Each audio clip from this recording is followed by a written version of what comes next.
Okay, good morning. It's just gone 12 o'clock. Thank you for joining us today, middle of August. I'm delighted to have so many of you join us today on what's going to be a really interesting next hour, I think. So we are delivering a number of events and activities for members and for some of our non-members as well, around the hybrid model and the impact it's having on the industry, and really to support you when you're making your decisions around how to take this new way of working forward. And today's session is really looking at attrition, recruitment and talent management. And I think it's fair to say over the last 12 months, we've seen a massive shift in what's going on in this area, influenced by the pandemic, influenced by this move to hybrid working. And I am delighted to have Neil Johns from MERJE come and join us. Please do switch on your video camera and join us. Hi, Neil. How are you? How are you doing? You okay? Yeah, all good, all good. Good. The sun is finally shining. It's not here. We're in the north. It's absolutely belting down at the minute, but pretty standard stuff. My goodness, my goodness. So, Neil, you and I have spoken a number of times about what's going on in the industry, and yes, it felt really, really pertinent to bring you on board and to have that conversation in a public forum, but in particular also to give everybody that's here watching us an opportunity to ask questions. There might be comments, there might be questions. Yeah. And so I'm going to invite all of our guests here. If you want to ask Neil a question, please do use the Q&A functionality. You'll probably see in your window somewhere, maybe along the bottom, that there is Q&A and there is chat. Please do use the Q&A functionality. I'm going to do my best to ask Neil all the questions that come in. I do have some questions lined up just in case we have a quiet moment. But any questions that are not answered, Neil has said that he will answer them afterwards and we'll publish those on the CCMA website. Yeah, no worries. So please do bear with us as we work through any questions that might come in. So Neil, please, to start with, please could you share with us what on earth is going on? Are we in the middle of some people have said to me, a labour crisis? What's going on, Neil? Yeah, I mean, you mentioned about labour crisis the other day, and I guess the way that I would term it is, I'd definitely say there is a power shift in terms of this is a very candidate-driven market, and things like onboarding, talent management, how you attract people to your business have become way more pertinent in the last 18 months than they've probably ever been. And in terms of that whole candidate journey piece, I think it's become more important than it's ever been to make that the best, most seamless transition that it can actually be. And I think businesses are having to think a lot more around how you differentiate yourself, how do you innovate to get people through the door to want to come and work for your brand, for your business. And that isn't necessarily about, you know, the branded teacup, the branded new pen, the branded t-shirt. That's about what does that actually mean for the person, and what can you bring to that person. And I guess for me, it's not really just about there's a labour crisis. Now, there is definitely a shortage of people in the market. That's a given. You know, we've all seen the reports. There's 1.5 million people that have exited the country because of Brexit. From a contact centre perspective, we are competing against retail, travel, hospitality, which are all ever evolving markets and are absolutely evolving to what this new world is becoming. And I guess from a contact centre perspective, we're evolving, but are we evolving quick enough? And is there really the desire there to evolve a big change? You know, and a big change is something along the lines of 4-day week. Is the contact center world really to go there before other sectors do it? My argument would be, why not? If you can create a 4-day week and then a 3-day rota as well, that opens up a whole new demographic on either side. So it's things like that I think we're really seeing. And I think the real challenge for the industry now is, how do you innovate? Yes.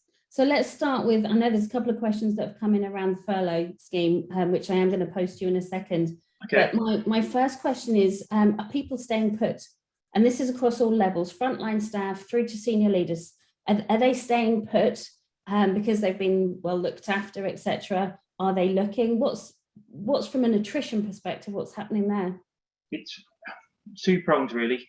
So candidates have definitely become more risk averse. So in terms of, if we're approaching people from a non-active market perspective, they are definitely more risk averse, and there would have to be real big pull factors for them to come out of their existing roles.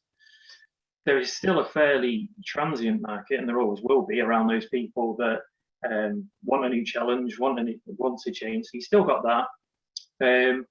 But I guess the biggest change there is, again, what our business is doing to attract those people out of those roles. So there is still a moving market. It's just more a case of those push and pull factors. And I think the businesses that are being more innovative, I think the businesses that were more to the digital online recruitment path early doors have definitely prospered. So you can do this, you can definitely prosper in the new world. But it's just a case of how adaptable and flexible are you really with those processes. Interesting. And therefore, if there needs to be quite a pull to take people away, that also assumes that there's organisations that are doing quite well to keep their people. They are maybe offering that more flexible way of working, that hybrid working. They are making that change successfully. They are, and I think where we are on that hybrid journey, and everyone's on it, our business included, is I think we've all reached a point where it's not a one-stop shop, and that's really tricky for businesses, because I think we all want a definitive of, oh, it's 3 days at home, it's 2 days in the office. Well, if your best performer has performed even better when they're at home for 5 days, why would you inflict that on somebody? So I think it genuinely is about, how do you make it work for everyone? And I think if you're just looking for a one-liner that says we're all going to do this, that's not hybrid working. That's just a change in how you looked at your working pattern.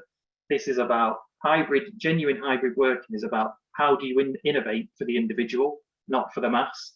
So, and I think at the minute, a lot of businesses are still in that place of, we need a one-stop shop and we need a mass answer. That doesn't work. Interesting. So I'm going to start asking you some of the questions that we've got coming through, Neil. And the two that I'm looking at are very similar. So Gary has asked, do you think the furlough scheme is impacting recruitment at the moment? And linking into that, Paul has asked, does Neil think the situation will change with the end of furlough in September? So is it having an impact, and what will change? Short answers are yes and yes. But ultimately, it is going to release a populace out into the market that wasn't there before. And there are obviously a number of those people that are in those furlough schemes who, why would they move? Because at the minute, they're in the unknown. So yes, it will ultimately, that will change. What's interesting, I think, about that sort of furlough market, and that market that's going to change into September, is if we're engaging with those people, at the minute, they are very risk averse. So I think there is an expectation on a lot of those people is that they're going back to work on the 1st of October. So there is an unknown there, because obviously, I guess there's a lot of businesses that even to this point don't know if all of those people are coming back. So I think the short answer, a probably very boring answer, so apologies for that, is yes, I do think that it is going to make an impact. And yes, I do think that there will be a number of people that enter the market after that. Excellent, thank you, Neil. So let's explore what candidates are looking for. What are their expectations now? And I'm going to ask the question that's coming from Rebecca. Are you finding that some candidates prefer an office environment, so hybrid can actually be prohibitive? Yeah, and I have to say that from a personal work example, we definitely within our business, which is an SME sort of 45 people business, that we've probably got a populace of 10-15% that want to be in the office all the time. And again, this has been talked about to death, so apologies for repetition for people, but if you've got people in shared homes, if you've got people who are maybe in one-bed flats, if you've got kids running around the house, a lot of those people do want to be back in the office. But I guess it goes back to what I'm saying about, I think we need to rethink about what hybrid is. So hybrid for somebody might actually be 4 days in the office, 1 day at home. We might have people who are doing the exact opposite, but what it can't be is, because it simplifies it for your resource planning managers and your dialer managers or whatever, is it can't be a fixed entity, because then you are going to lose workforce. If you say to your entire workforce, we're going to a 50-50 model, there are people who are within that demographic who will say, do you know what, actually, if I've got to be in the office 50% of the time, not for me, I'm going. So why would you do that? If you've got somebody who ultimately has got a skill set that is very desirable out there within your digital teams at the minute, as an example, why are you going to lose that person because you won't let them work from home for another day, 2 days? It seems a purely short-termist thing to me. And do you see that those requirements, those desires to either work in the office or not, going to change? Do you see that? So it's interesting. One of the things that I've picked up in recent months is what people wanted 3 months ago is quite different to what they want now. Yeah. And what they might want in 3 months' time might be different again to what they want in 6 months' time. What's your predictions on that? I think it's ever evolving. I think you're absolutely spot on. And I do think that 6 months ago, there were people who probably said to themselves, if I never saw the office again, I wouldn't be bothered. And I love working from home, and the sun's out, and I get to walk the dog, drop the kids off, do what I need to do, who are now in a space where they're going, actually, I would like to go in and see the team and have those meeting days and get some interaction that's outside of the home, because I think for a lot of people, the home has now become work. So it's that muddled thing that they've never had before, where all of a sudden the four walls that you live in are now feeling like the place that you work all the time as well. And that doesn't work for a lot of people. And yeah, it is. And I think it is an ever evolving thing, which, again, sorry to repeat, but I think that's why we've got to stop looking at hybrid as a fixed thing, and it's an ever evolving thing, which, will be a nightmare for the likes of your planning managers, for your scheduling teams, and all that. But it's how they earn the money, isn't it? Well, it is. And staying with what people want, and I'm going to adapt Rebecca's follow-up question around how do you motivate. What are candidates looking for? Are they looking for, I want that flexibility? Are they looking for more money? Are they looking for actually an office job because everybody's offering home working? What are they looking for? And I appreciate that there are individuals within that mix. Yeah, and I think that, again, business has to be really careful about the idea that all this now is about flexibility, and that's all it is, that's the driver. It's still, there's always going to be money there, and people will always still be, obviously, from a job perspective, still be driven by money. And I think the idea that, I was reading something that someone had posted on LinkedIn this morning that, say one of the big search engines has decided that they're going to try and take the transport allowance or the travel costs off the base salaries of anyone that wants to permanently work from home. And I think if business has got the mentality that it's going to take things away from people when there's been a big evolution around what work looks like, again, that's really short-termist, because are you going to pay for people's electric? Are you going to pay for people's utility bills? Are you going to pay for their working environment at home? This is just an evolution of the workforce, and I think it's about adapting with the workforce. It's not about taking away, it's about adding. But I guess to add to the question that you asked, Lee, I think it's the biggest thing that I've noticed around at all levels, frontline to right through to your senior hires, is flexibility. No two ways about that, and whatever that looks like. But then there's also a real drive for genuine businesses, e.g., is that business, when they onboard me, is that what that brand is? Is that the business I'm going into? I think there will be a real shift around that. There's a drive around what culture looks like. And if you go on LinkedIn, you can see the businesses that are constantly driving their cultures all day. But is that genuine? And that really matters in terms of the onboarding program.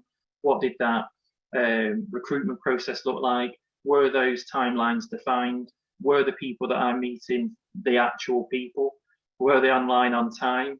Did they ask me about me? Did they ask me about my environment? That real care person. That it's really about the individual now, and that's a big sort of development, really, I would say, in the last 18 months.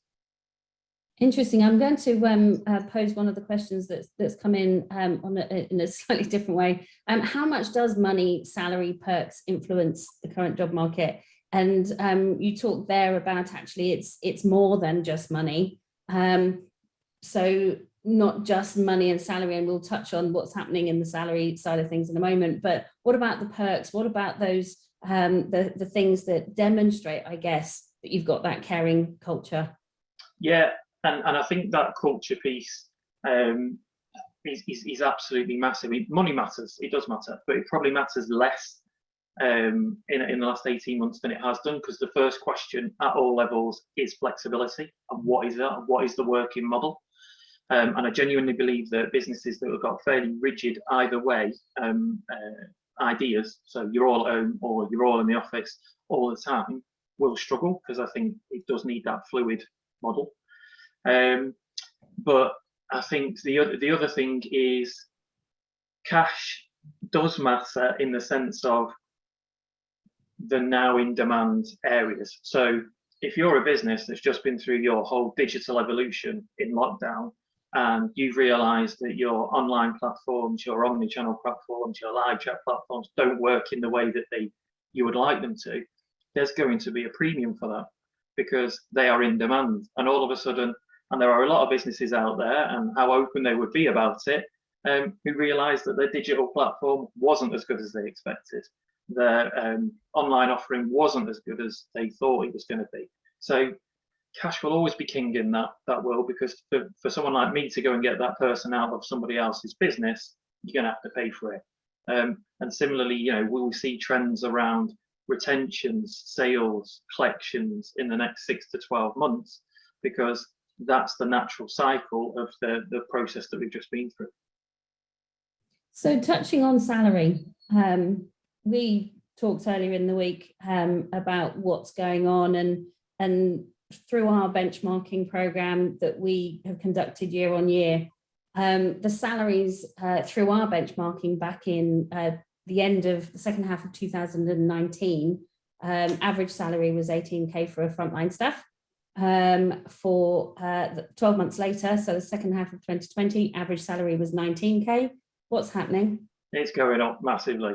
And to the point, and you guys, whoever is watching, you can have a look at this as an active example of this. There's someone who's currently recruiting for frontline agents in Manchester for an unnamed operation, who are paying £160 a day for contractors till the end of the year, and that is for a customer service agent, because that populace right now is really stuck. So going to that volume area that we're talking about, and where we are struggling, or we're not seeing the amount of people coming through, there is a massive premium on it, and there's also a real I think drive to make sure that contact centres are repopulated in the way that they were pre-pandemic, which there was a lot of contact centres that were obviously put people on furlough who may have disappeared into other industries, other sectors, who haven't come back.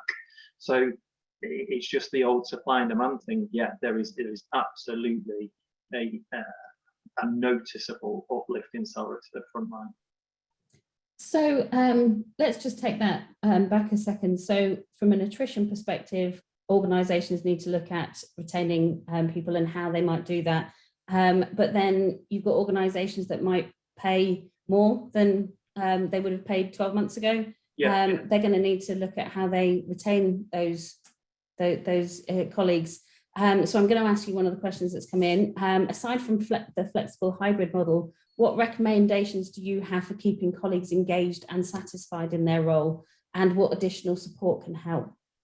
So I think, and we touched on this the other day, I think this is genuinely a really good chance for the contact centre industry as a whole to get rid of this perception that what a contact centre is your career is sitting on the phone, sitting on web chat, sitting on whatever it may be.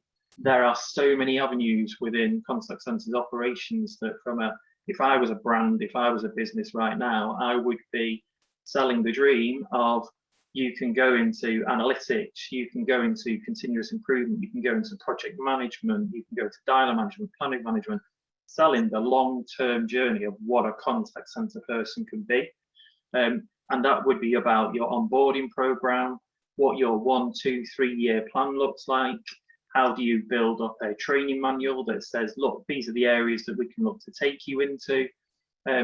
If you're competing, if right now what we are doing is we're competing against other industries like retail, travel, hospitality, how many of those industries can take you through so many different business functions, so many different skill bases that they can't offer? And that's what needs to happen more in the industry, is to get away from the idea that it's a short-termist job. It's a long-term career where you can basically, the world's your oyster within it. And I think it's how you create that for your brand. Absolutely. And it really is, the number of times I have conversations with younger members of my family, my nephews, and recognizing what they enjoy doing and say, you know, the contact center industry is such the place for you. It's interesting because there is so many different types of jobs, and it's not just the jobs in the contact center, but the experience that you get from working in that environment, talking to customers is just so huge. It's a great platform for whatever it is that you might want to do. So I'm going to start getting through some of the questions because we've got quite a few that are coming through. So apologies if I start veering off. So I'm going to start with Melanie. Are people willing to work in the office to complete their training? So this kind of ties into what you were just saying there about finding those other opportunities and to gain a level of competency, or is this putting candidates off? So again, Melanie, you're not going to thank me for this answer, but it's not a one-stop shop. There are definitely people who are interested in doing that and would have a preference to go into the office to get their training and to learn from others. But equally, there are those that are quite happy to do it from home, and we still get people who don't want to do the travel. We still get people who are very nervy about going on, for example, public transport to go to interviews. So it's getting away from that fixed answer. I think what you've got to do as a business is design both models so you can facilitate both of those people. And I guess it's a bit like the whole sort of introvert extrovert piece, isn't it? You know, there's a lot of chat around how introverts have worked so much better at home in certain roles because they haven't had their eyes on them from all angles of the office, so therefore they're freer to work as they would like. So it falls into that category for me. It's not a defined answer for you, unfortunately, but I think that the answer is you sort of have to be accepting of both. Thank you. So Carl is asked, now that the working environment doesn't always reside within the four walls, what are the best organisations doing, or what are you seeing, Neil, that people are doing to bring to life the culture environment through recruitment? It sounds really basic, but it's having an onboarding process that gives you a real idea around what that business is. So getting people involved in the interview process who can demonstrate the culture, the values of the business, what ultimately they're looking for you to do. So having a really defined process. And if that onboarding process is online, it's to go to your question, how do you get your brand across? How are you different from other businesses? What are you going to provide that other operation over the road isn't? And I guess it sort of goes back into my other answer, Carl, if I'm honest, which is, I guess, selling that long-term journey, not the short-termism. It's about how basically this is the doorway to a long-term career. So how do you sell them that journey? How do you sell them that actually this is your foot in the door, this is where it can take you? And I think the businesses that are good at that will do really well through this. And the businesses that are still very transactional will have an issue ultimately. So Darren has asked, we are keen to offer home working, but worried about engaging people in the brand and the business. Could we move to a world of home worker hopping from one company to another? Now, in some respects, this could be seen as gig working, which we've talked about, and you can see that there is a market for that. What's your view on that home worker hopping? I guess it's where it comes from. If it's driven by bottom line and it's driven by sort of general gig economy economics, then personally, and I guess this is a personal opinion as opposed to anything else, I'm probably against it. And I don't know that that would be the greatest perception for contact centres as an industry, because again, that would just be very cost driven. And if you're in a world where you're competing to get people into contact centres, and ultimately what you're doing is trying to create an economic model where you can get people as cheap or as low value, and if I've got that wrong, please correct me and fire that in, then I guess that's my major take from it. I haven't heard a lot of that, so I'm possibly not the expert on that, in all honesty. Well, thank you for sharing your views on that one. So I'm going to pick up on a couple of questions that have come in around technical kit, and arguably, what can you do? So the two questions that I've got, if I can find them, do you think that more working at home, that companies will start to ask candidates to provide their own equipment? Sue has said, currently we're providing everything, including chairs if required, but I know of companies who ask agents to provide their own equipment. And I'm going to dovetail that into a question from Sharon. What are your recommendations for supporting the supply of technical kit to enable people to work from home? Bring your own device, loan scheme, or supply the kit directly? What is commonplace? What are you seeing that people are doing? Generally, the kit's provided. And again, I would look at this on a competitor analysis perspective as opposed to anything else. So ultimately, if you're going to ask people to provide that, are your competitors, and if you're asking, I guess, your frontline staff to start providing their own laptops, headsets, or whatever it may be, that's a cost you're loading onto them. Now, if you're one of the best payers in the market, you can probably do that. If ultimately you're not, I would advise against it, quite simply. And I do think, again, in a labour market where I've not gone down the crisis route, I've not said crisis, I've just said it's a competitive market. And in a competitive market, do you want to load extra costs onto somebody who, if they go for your job, they need to find £400 up front, or if they go to another job in another sector, all the equipment's provided for them. That's the way I'd look at it personally. Thank you. So here's a question where you talk about it being competitive, and one of the things that the hybrid model has really done is open up where you can start to recruit people from. So arguably the talent pool is growing, although we're not necessarily seeing that. So the question that I have now lost, no, here we go, from Aidan: do you anticipate working from anywhere in the world will become a feature? Are you seeing that you are having to go outside of a region, outside of the UK? And I'm also going to layer onto that another question that came in around tapping into outside of the contact centre space. So looking at candidates that are operating, and this is again at all levels, looking at candidates that are operating in different markets. Yeah, so to go to the first one, I think that probably comes on the back of the Ocado piece that was announced, where they basically said, you can work from where you want, for a month, a year, you can work in whatever country. Yeah, why not? And I think that, yes, we are starting to see more of that.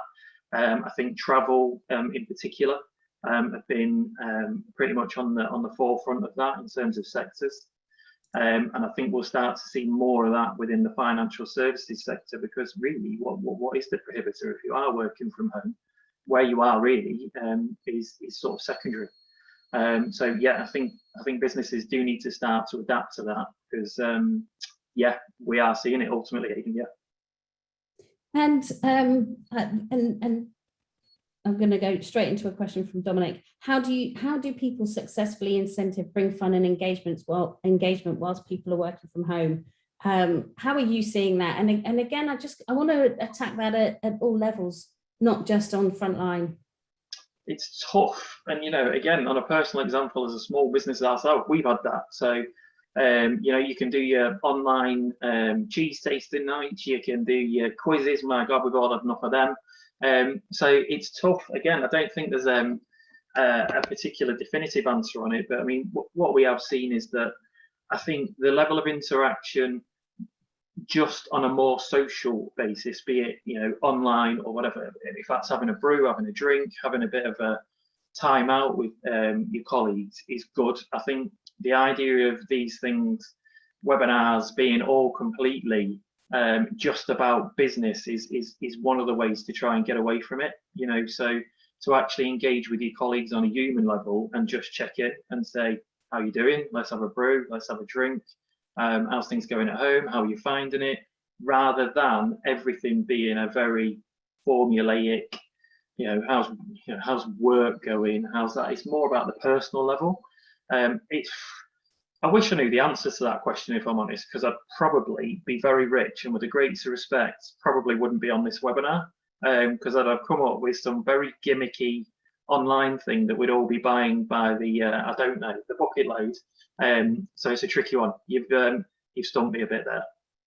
Thank you, Neil. And I'm going to tap into that a little bit further, and in particular around attrition. So it's one of the earlier questions that came in, and I'm going to combine one that I think leads to the second. So Lauren asked, what can we do to encourage those who feel they are fed up answering calls on a daily basis when this is their core role? We are seeing these comments more and more lately. Now that one assumes that therefore people might be starting to think about moving, which I know is right now not necessarily happening. And I'm going to dovetail that one into another question that came in around how are you managing sickness with a working from home and hybrid model? Is there a plan to start counting COVID absences towards sickness? I appreciate they're slightly different, but I think one leads into the other. The second one's not for me, if I'm honest. That's more from someone within industry. So apologies for whoever asked that question, because personally, I'm not on the inside, I'm more on the outside. So I think that would be one more for someone else on one of your panels, to be honest with you, Lee. The first question, sorry, just repeat it again, because I was what can you do when to encourage those who feel they're fed up answering calls on a daily basis when this is their core role? And they're seeing more and more comments about that. Well, I'd imagine, again, the last 18 months has been a particularly tough time with regards to that, because obviously we've had reduced staffing levels, etc. But I think it goes back into what I said before. How are you going to innovate? So are they fed up in hour 3, 4, 5, 6? Can you work out when that is? Can we start to adapt the working model?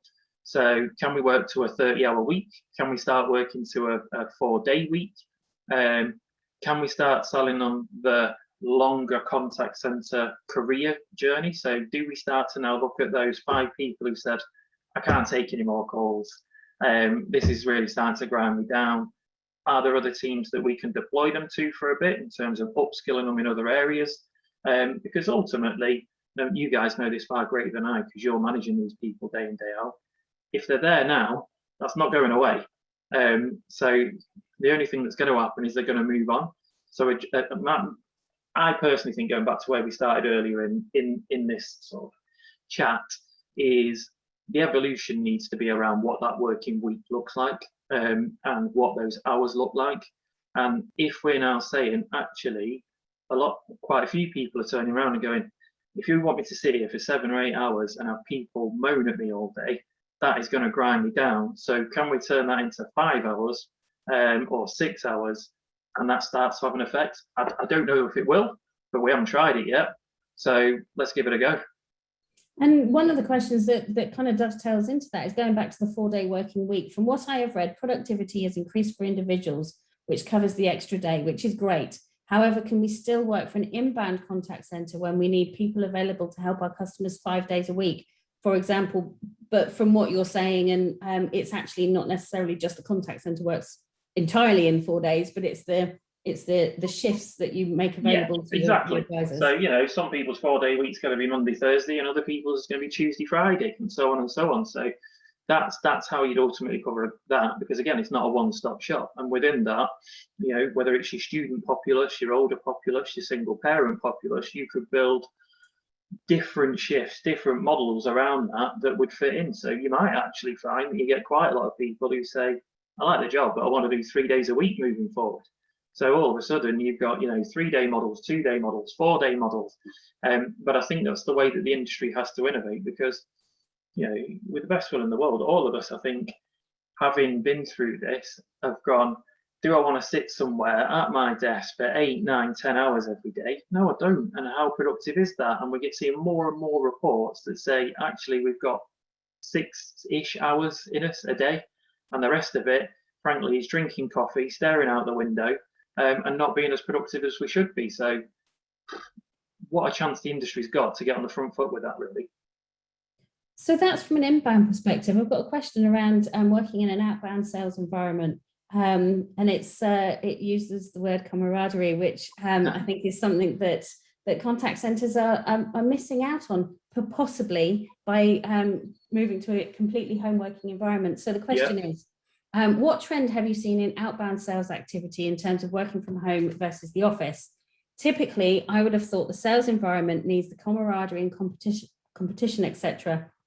But we have recently trialed outbound sales with agents working from home, and early days, it seems to be working, as our sales results are higher with agents at home than in the office. Have you seen this trend anywhere else? What insights have you got in that environment?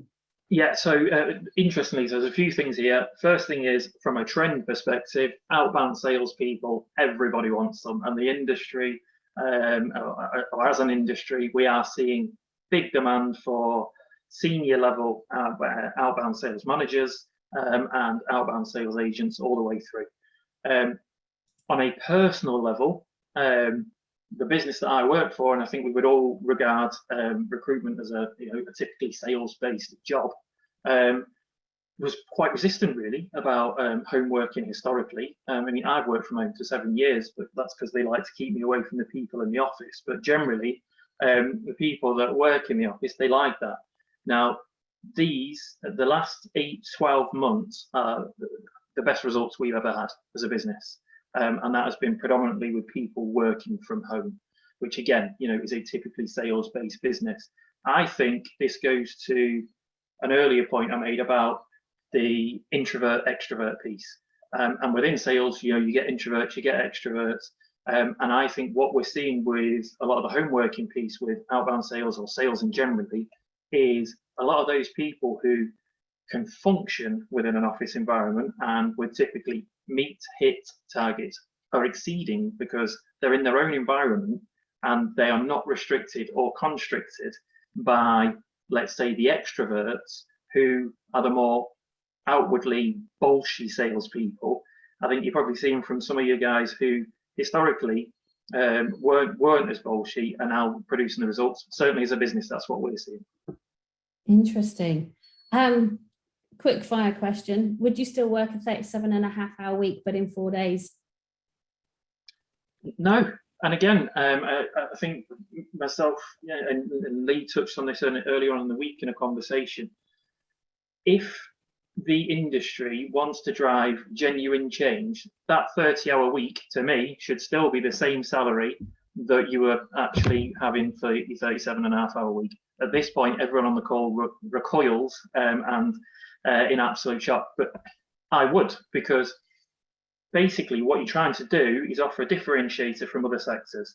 I think if you start to do a 37.5-hour week in 4 days, what you're going to get is burnout, and you're going to get people who, to the earlier person's question, who said that they're getting a lot of people who don't like taking the calls anymore, they're getting complaints.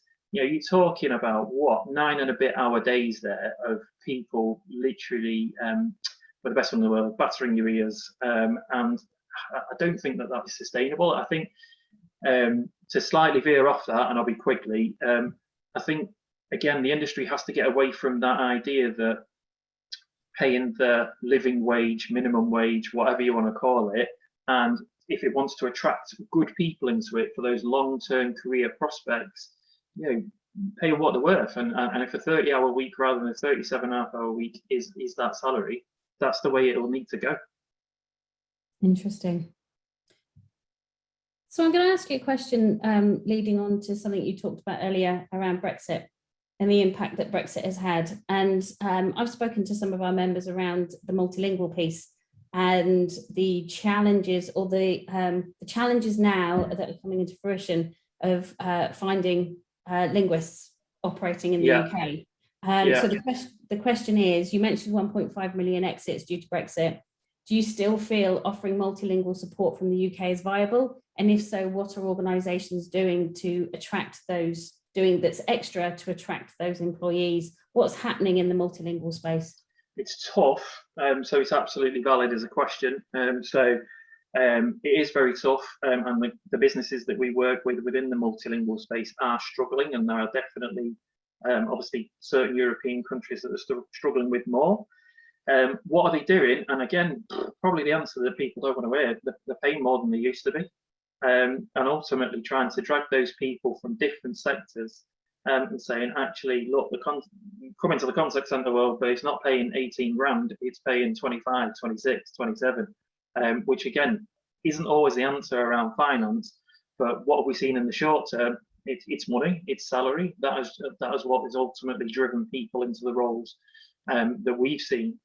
Longer term, I do think it is an issue. I do think we are going to reach a saturation point with the linguist piece. I mean, but again, the way that the labour market has gone in the last 12, 18 months, I'm going slightly off topic, it's hard to see that something doesn't shift at some point with regards to opening up whatever countries it might be to get more labour force in. Interesting. I'm going to move on to a different topic, and that's around the interviewing onboarding process. What are companies doing around the interview process? Are you starting to see face-to-face interviews happening again? Do you think candidates will expect Zoom interviews moving forward? What's emerging now, and where do you see it going? Where do you see it in September? There's definitely less resistance from a candidate perspective to go into face-to-face, which has been noticeable over the last sort of 3 to 4 months. And yes, we are seeing a lot more face-to-face interviews. What is noticeable is that there are less and less companies that have that attitude of, oh, I've got to see them before I offer them a job, because I just think that the last 12, 18 months has taught us that it's not necessary. But yeah, there has definitely been more of a, I think more from a candidate perspective than actually from business, because ultimately you have to remember it's a two-sided process. And I think candidates, whilst they've taken jobs virtually, I think when they can, they like to see what the business is, what those people are like on a day-to-day and what ultimately that looks like. So I think you'll find that the candidate populace will drive that as much as anything. Because yeah, I mean, I would ultimately, in the world that we're in now, I would want to go and see the environment and ultimately who I'm going to work with. So I think you'll see that change. I think it was a two-pronged question. I've answered one part of that. What was the other part, Lee? The other part. No, I think that was right. Okay. I think that was it. So, and actually, I wanted to take that one step further forward and look at the interview process being live or via Zoom. That may be different depending on what level that you're recruiting for. So senior leaders, maybe they always were face to face. To be honest, at senior level, you tend to find that they will meet face to face, and if I'm absolutely honest, predominantly still did over lockdown. Obviously, there were exceptions to that, but you do tend to find with the sort of senior leadership roles that there is that more face to face interaction and a need for that. But again, I don't think it's a prohibitor. I mean, one of the most successful businesses that I worked with over the lockdown were really onto early doors, the whole sort of virtual onboarding process. And I think what's key, I think the other part that I did possibly miss was what is absolutely key around recruitment and process now is timing. Is the absolute timing and sticking to those times. And I think what has happened in a virtual world is we have all got a bit lazy. People log in 5 minutes late, or someone else logs in but without their camera on. I mean, seen lots of that during lockdown, which to me it isn't really acceptable. Someone interviewing you without the camera on for a job that I'm going to go for a business that I've never seen.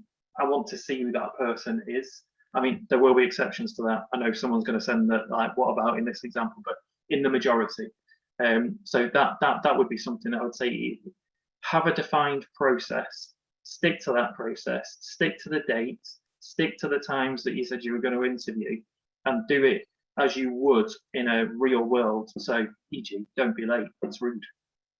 Interesting. So Ben has asked, have you had any feedback from candidates around completing video interviews, whether recorded questions or face-to-face with a recruiter? Is there one that the candidate prefers?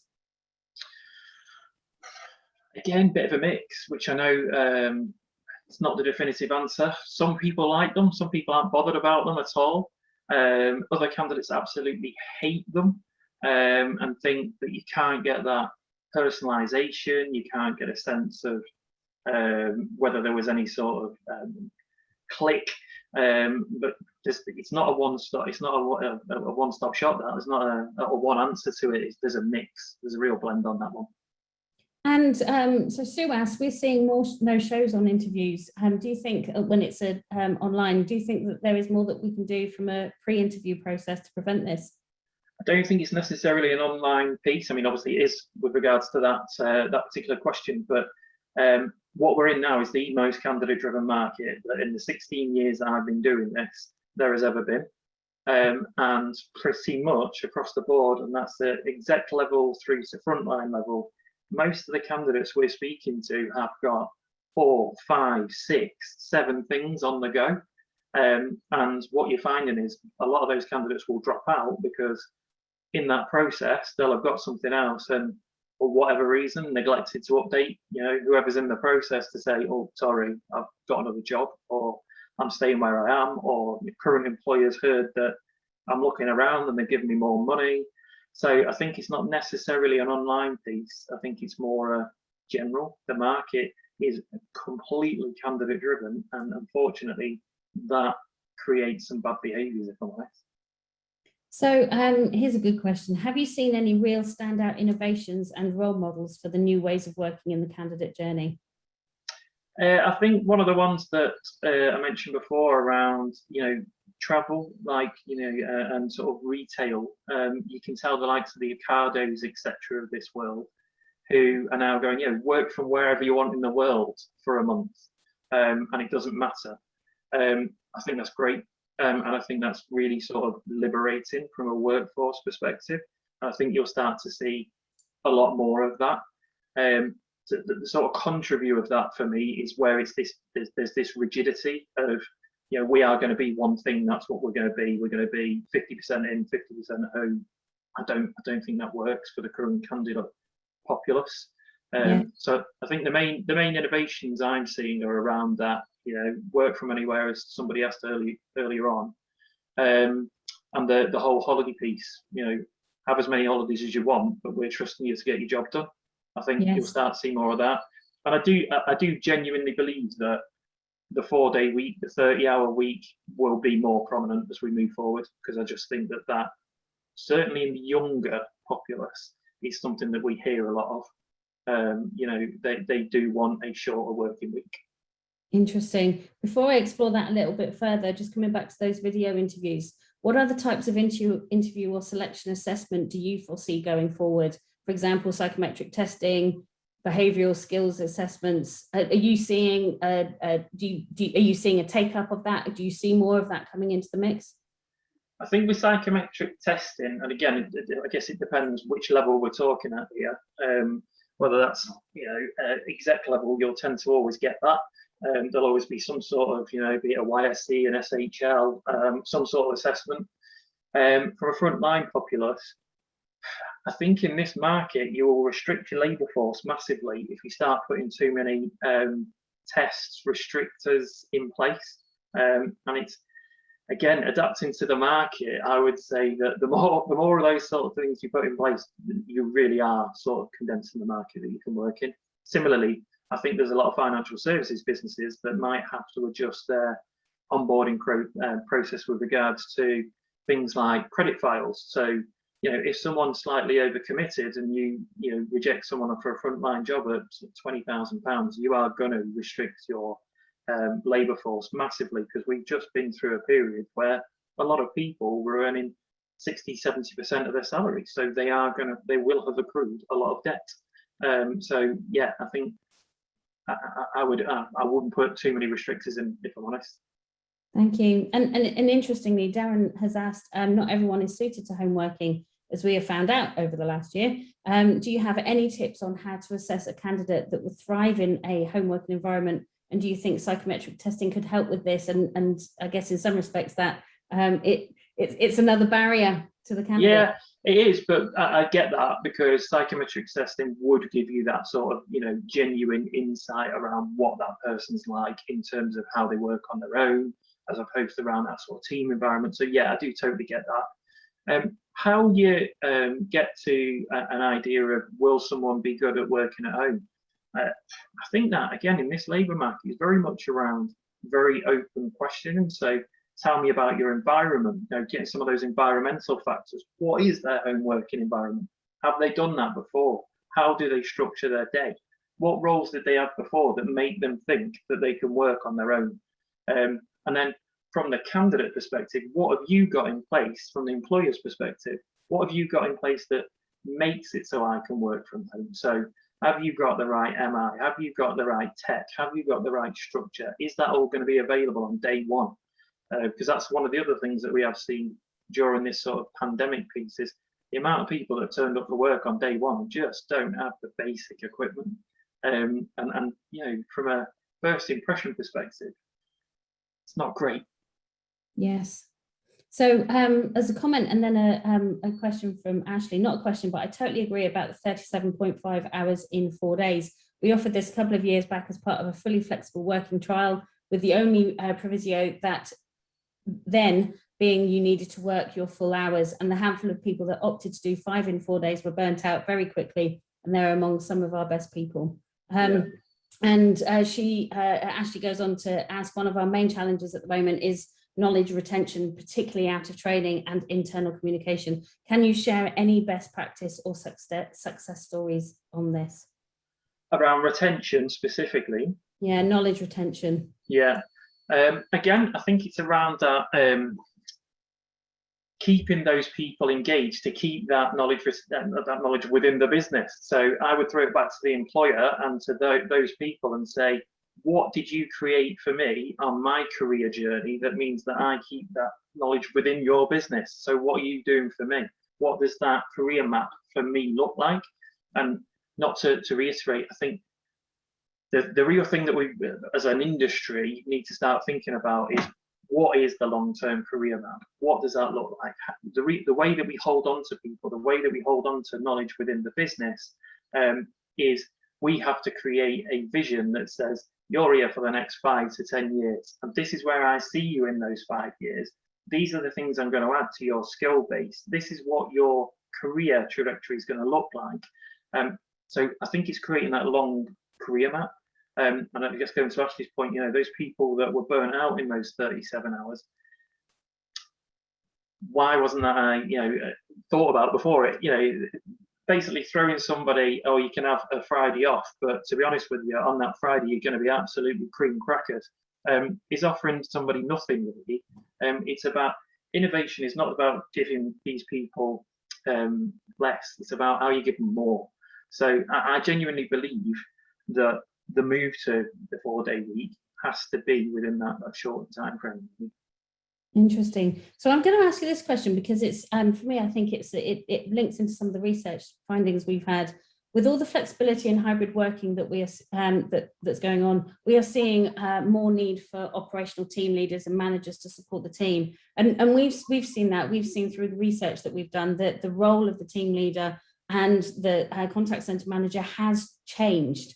It's harder. It's absolutely. Yes. So does that mean that we need more of them? Probably is the short answer.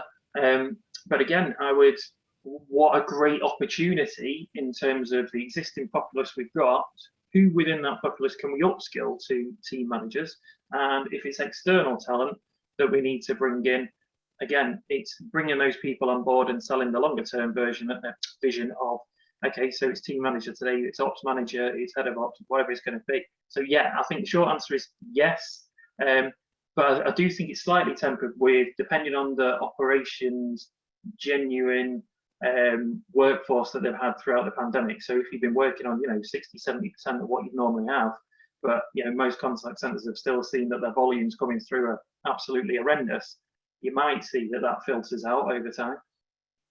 Thank you, Neil. And thank you, Jamie, for the knowledge retention out of training. We've used Clever Nelly, which is a great tool to help identify knowledge gaps and build on the knowledge. It helps replace the need to overhear calls as you would in the office. Of course, it's backed up with coaching and our own QA. Thank you, Jamie, for that. So we are nearly on the hour. So Neil, I'm hearing you when you say that there is a real opportunity to make a step change in how contact centre work is seen, as well as what actually is available to anybody that's working in the contact centre. There is a real career opportunity there too.